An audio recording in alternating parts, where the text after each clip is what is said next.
Good morning, everybody. I'd like to welcome you to JMTtv. Our interviewee number 4 here is young Alex Coplin. Those in the league community here on the Sunshine Coast and in Queensland will know him very well. He's been around for a while, playing under 15s for Caloundra. He played under 18s for the Kiwana Dolphins. More than recently, Parramatta under 20s and trialling for the Melbourne Storm under 20s as well. So he's a pretty devastating young league star. But what's really cool about Alex is he's one of these guys that's sort of covering all bases. He's also studying exercise science at university. So taking care of his professional side of things and obviously taking care of his athletic career as well. Just absolute quality. Fully stoked to have him here today. How are you, bro? Yeah, alright. How are you? Good, mate. I'm feeling slightly intimidated sitting next to him. But this dude's super friendly, so I feel fine. I'm comfortable. I'm comfortable with myself sitting here. He's one of those guys, very, very humble, tons of humility, but certainly not timid. I've seen him moving around in the gym. Reminds me very similar myself. Maybe. I don't know. Anyway, fully stoked to have Alex here. Alex, mate, just tell everybody a little bit about how you came to be with us at the gym. Alex suffered a major setback, and again, he's one of those, he's a real definition of never giving up. Like if you hear his story, it's pretty remarkable. So how'd you end up with us, man? What set you back? So about 5 months ago, I got glandular fever, and it set me back. It was a bit of a bad case. So it was about 12 weeks of 3 weeks of like fevers and rashes, and then next 6 weeks it got into my liver. Did you say rashes? Yeah. All Just everywhere. Oh, jeez. And then the next next 6 weeks was more like got into my liver, and I couldn't eat like proteins or fats for about 6 weeks or something like that. Oh. And, How'd you go? So you just lost 10 kilos on it. So Oh. yeah, a bit rough. Jesus. That'll be the rashes, bro. That's what they say. That'll be the rashes. So comes back from glandular fever. Couldn't eat protein. Couldn't eat fat. That's devastating. That's full on. Man, in the gym here, I obviously get to see, and the other coaches get to see some of the stuff that you do. But being a top level athlete, so Alex is getting positioned to play for the Melbourne Storm, so he might not be with us for very long. And so some of the stuff he does here is pretty phenomenal. So can you talk to us a little bit about some of the training you do with ants? Because you primarily train with ants, don't you? Yeah. So Anthony's been doing a lot of structural integrity kind of stuff, like making my body work more efficiently, because got a bit of a weaker core. The surface is good, but the deep core is a bit rough. So we're just working on that at the moment, but hopefully we'll move into ollie lifting with Lee and stuff like that. So. Okay.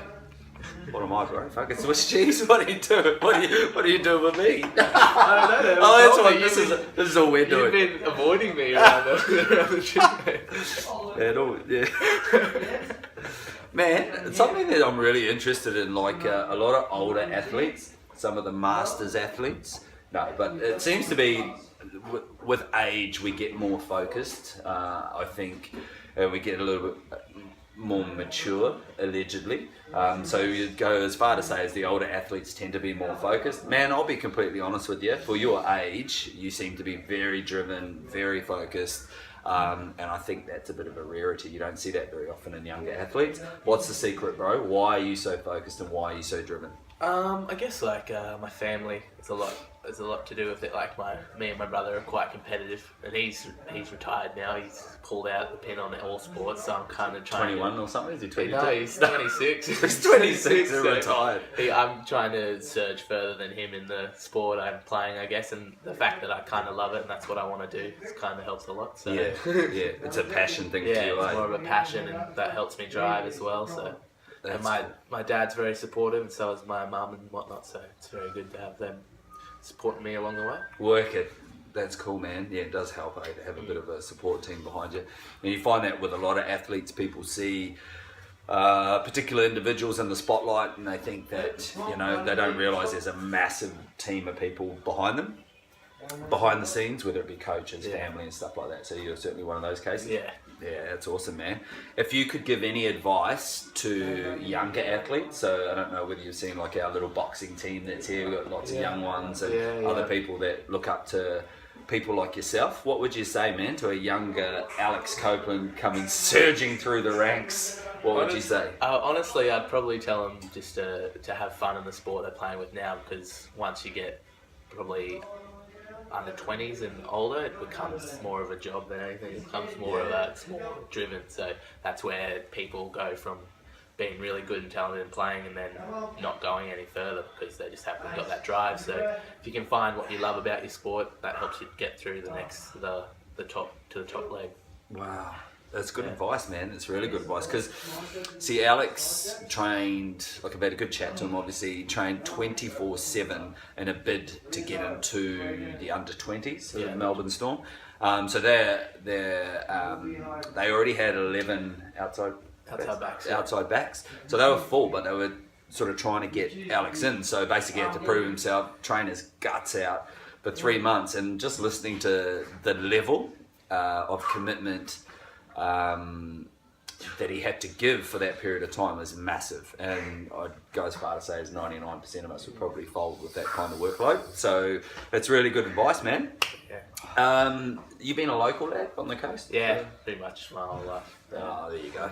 Yeah. I ask everybody this, because we love eating out and stuff, man. Where's your favourite cafe, bro? I'd have to say MJ's just up around the corner. That's where I go with. Yeah, like it's got good sized breakfasts, and me and my mum go there every week. So catch up. It's all good. It's funny, I saw Alex at MJ's a couple of months ago, and he came up to me afterwards. Oh yeah, bro, that's having breakfast with my mum. It's like, good man. I didn't really think I was dating someone. he was hanging out with some masters athletes. It's my mum. I didn't say it like that. You did, bro. You did. Alex, man, this is probably the core principle of our seminars when we present at schools and corporate places and stuff like that. Our topic of discussion is that you can be, do, or have anything you want in this world as long as you work for it. And have laser-like focus. Okay, so if you could be, do, or have anything in this world, what would it be, bro? Probably be on training for an NRL team or something, or get on my way, which is where I'm at the moment. So hopefully I'm on that driven path, that laser-like focus. Let's hope. That's where I want to end up. And that's what does Tony Robbins always say? Where focus goes, energy flows. So that's a good one for you guys out there. Apparently, where focus goes, energy flows. Man, tell me an unknown fact. He's been tuning in. An unknown fact. You were with this question. Is there something we don't know about you, or the greater Sunshine Coast community don't know about you? There's or a probably party a lot trick? they don't know, but I'm a bit of an open book to you, so Yeah. I don't know what you know. He did tell me, by the way, that he could fit a whole cheeseburger in his mouth. That's about it. In one foul sweep. We don't want to put that on camera. It's unacceptable I've got the behaviour. video. He's got the video. If you want to see the video of Alex putting a whole cheeseburger in his mouth, can you please put a comment down the bottom and we'll get that video up for you, because I want to see it. I want to see that. All right. So the final question that I've got for you, man, and this is one that we ask everybody. We talk about a Harajuku moment, which Tim Ferriss mentions it in his book, The 4-Hour Workweek. It's basically a life-changing, defining moment where your life will never ever be the same. So something happens, and or you make a decision to change. There's a real catalyst, and the path and journey of your life goes on a completely different direction. So tell us about what's Alex Coplin's Harajuku moment. There's probably two. Probably one is choosing to go back to play league. I originally To have two, bro. Nobody else has had two. You can have two, bro. I'll give you two. They're two short ones. They're too short. Yeah. So first one's choosing back to go to league after I had a year at Union, which was probably a better choice. I love league, and I probably wouldn't have stayed at Union for much longer. And the second one's probably when I went to the Sunshine Coast under 20s. I met my coach who's been a major influence on my life, Danny Gray, he's helped me through a lot just in character building and in football, so he's been really influential. So Work it. yeah, that's pretty good. It's awesome, man. That's good stuff, bro. Thank you very much for taking the time and sharing a bit of your life with myself and obviously everybody else.